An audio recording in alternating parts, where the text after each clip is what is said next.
Fire detection system नहीं लगा था, ये बड़ी जानकारी निकलकर सामने आई। हालांकि इस हादसे पर प्रधानमंत्री नरेंद्र मोदी ने भी दुख व्यक्त किया है। तो वहीं आपको बता दें कि अब तक की जो ताजा अपडेट है, एक उच्च स्तरीय जांच कमेटी का गठन किया जा चुका है जो इस पूरे मामले की जांच करेगी।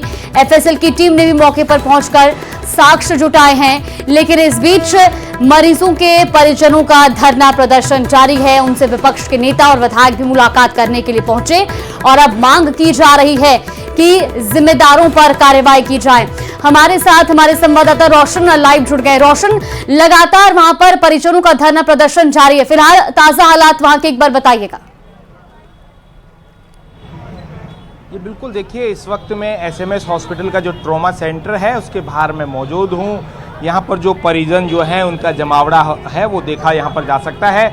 अब इस वक्त जो ट्रॉमा सेंटर के बाहर जो पुलिस की नफरी है वो देख सकते हैं कि जो भारी पुलिस जो जाब्ता है वो यहाँ पर तैनात है। लोगों का यहाँ पर जो सुबह है वो प्रदर्शन यहाँ पर देखने को मिला हादसे को लेकर।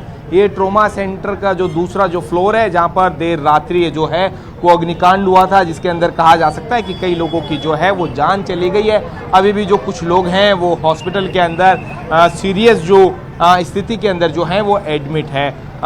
कुल मिलाकर कहा जा सकता है कि यहाँ पर जो है वो परिजन जो है वो यहाँ पर जो है वो इकट्ठा यहाँ पर हो रहे हैं।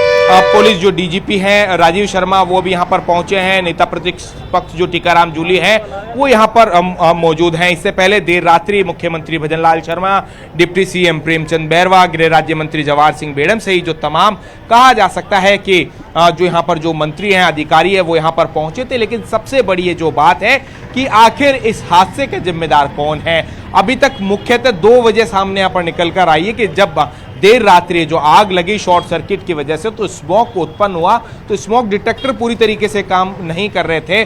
फायर फाइटिंग इक्विपमेंट्स हैं वो यहाँ पर जो हैं वो खराब यहाँ पर पाए गए हैं। हालांकि यहाँ पर जो है वो फायर जो महकमा है वो भी यहाँ पर आ गया है। जो फायर इक्विपमेंट है उनकी वास्तविक जो स्थिति है वो यहाँ पर जो है वो उसकी जो इन्वेस्टिगेशन के बाद में ही कहा जा सकता है कि स्पष्ट हो पाएगी। वहीं हादसे के बाद में राज्य सरकार ने जो है उच्च स्तरीय जांच कमेटी है उसका गठन यहाँ पर जो है वो कर दिया गया है। चिकित्सा विभाग के यहाँ पर जो अधिकारी हैं वो यहाँ पर पहुँच चुके हैं। साथ ही साथ में कहा जा सकता है कि सुबह एफएसएल की टीम ने यहाँ से जो कई हैं वो साक्ष्य यहाँ पर जुटाए हैं। अब कहा जा सकता है कि हादसे को लेकर जो परिजन जो हैं वो उचित मुआवजे की जो मांग कर रहे हैं। हालांकि पक्ष और विपक्ष में जो है वो आरोप प्रत्यारोप का जो दौर है वो अब देखा यहाँ पर जा सकता है। तो कुल मिलाकर कहा जा सकता है कि इस हादसे को लेकर अभी तक जो है वो चाहे पक्ष हो या विपक्ष हो, दोनों ही कहा जा सकता है कि संगठनों ने हादसे को लेकर जो है वो दुख जो है वो प्रकट यहाँ पर किया है। और सरकार की ओर से भी स्पष्ट जो किया गया है कि जो मृतक जो परिवार है उन्हें उनके साथ राज्य सरकार हर समय जो खड़ी हुई है। कुल मिलाकर कहा जा सकता है कि यहाँ पर जो है वो पहुँचना। सर, क्या कहेंगे इस हादसे को लेकर? देखिए, बड़ा ही दुखद घटना है। करीब 6 लोगों की इस घटना में मृत्यु हो चुकी है। मैं समझता हूँ कि हमारे माननीय मुख्यमंत्री जी जो रात को 3 बजे ही घटनास्थल पर मौके पर पहुँचे खबर मिलते ही, और उन्होंने हमें भी यहाँ पर भेजा है। निश्चित तौर पर इससे बड़ा दुख हो नहीं सकता, क्योंकि पहले ही बीमार लोग, घायल लोग और उनकी इस तरह से दर्दनाक हादसे में मौत होना बहुत ही दुखद है। मेरा सभी उनके परिवारीजनों के साथ में उन सबको श्रद्धांजलि है। परिवारीजनों के साथ हम खड़े हैं और जो भी सरकार से हो पाएगा बेस्ट पॉसिबल हम प्रयास करें। वैसे बताएं कि आप यहाँ पर आए हैं कल रात। तो देखिए, ये थे हमारे साथ डॉक्टर शैलेंद्र सिंह। इन्होंने कहा है कि सरकार और जो प्रशासन है इस पूरे हादसे को लेकर जो है वो गंभीर यहाँ पर है। परिजनों को जो है वो उचित यहाँ पर जो है वो मुआवजा यहाँ पर दिया जाएगा। लेकिन कहा जा सकता है कि इस हादसे के बाद में बिल्कुल रोशन, हादसा हुआ उसके बाद मुख्यमंत्री खुद मौके पर पहुंचे, उच्च स्तरीय जांच कमेटी का गठन किया गया। लेकिन इस बीच विपक्ष एक सवाल कर रहा था, मृतक के परिजन एक सवाल कर रहे थे कि उच्च स्तरीय जांच कमेटी का गठन करने के बाद आखिर अब तक क्या एक्शन लिया, क्या मुआवजे का ऐलान अभी तक नहीं हुआ है, अस्पताल प्रशासन ने कोई आधिकारिक बयान अभी तक नहीं दिया है। कई सवाल खड़े हो रहे हैं।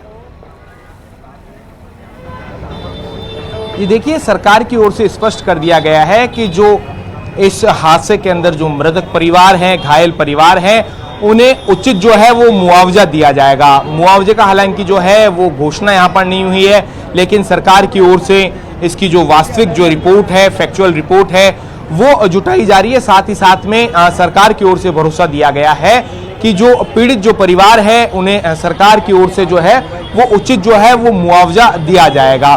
तो वहीं विपक्ष लगातार इस हादसे को लेकर जो कई सवाल खड़े कर रहा है, ऐसे में हादसे को लेकर सवाल जो खड़े होना लाजमी है कि आखिर किस स्तर के ऊपर लापरवाही हुई है। देखिए, परिजनों का स्पष्ट आरोप है कि जब आग की जो लपटें और धुआं उठने लगा तो उसके बाद में हॉस्पिटल प्रशासन ने यहाँ पर जो है वो यहाँ पर जो लापरवाही यहाँ पर बरतते हुए उन्होंने संभवतः जिस तरीके के जो सिचुएशन रहे होंगे कि उन्होंने पहली जो अपनी जान जो है वो बचाने की कोशिश की। जो हॉस्पिटल के अंदर करीब कहा जा सकता है कि आईसीयू के अंदर 11 लोग जो मौजूद थे, जिनमें से जो है 2 लोगों को सकुशल जो है वो बाहर निकाल लिया गया था।